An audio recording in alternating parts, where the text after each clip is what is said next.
hosi me ma tríd bena jegohan na Scoil Soirí agus mi dúil na daoine fástáil se le Gaeilge ólam na paistí hat se le Gaeilge ólam beidir paistí a bheith a fólam fríd jálín fríd cheol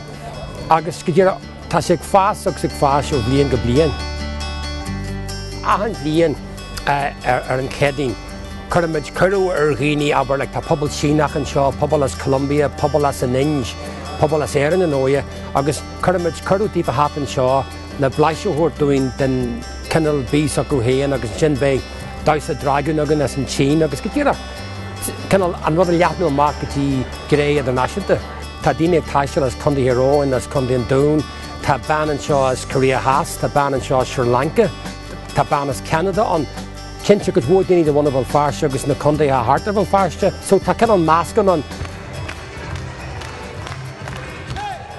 Tá sé ionach an méid daoine tá teachtar tá gá chéad seasca duine fásta a Gaeilge ólam.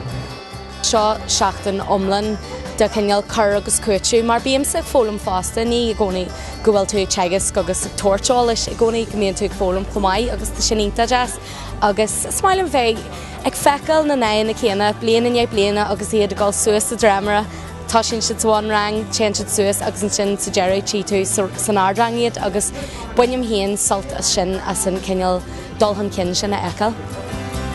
Seo an tríúr táimíonn seo hanis agus bunam solta gcónaí as mar crackan tá sé ionta mhaid agus tá seans mór de chuid Gaeilge áirsú agus cairde nua a dhéanú. Tá na crack ionta mhaid sa ranganí agus tá lán sprí agan ag caint agus ag deanú ceola héir sirí mar sin.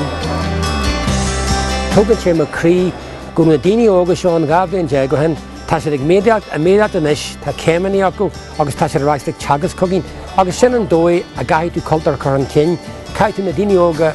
a bhallú a Arbert agus ligan dífa a rud héana an sin.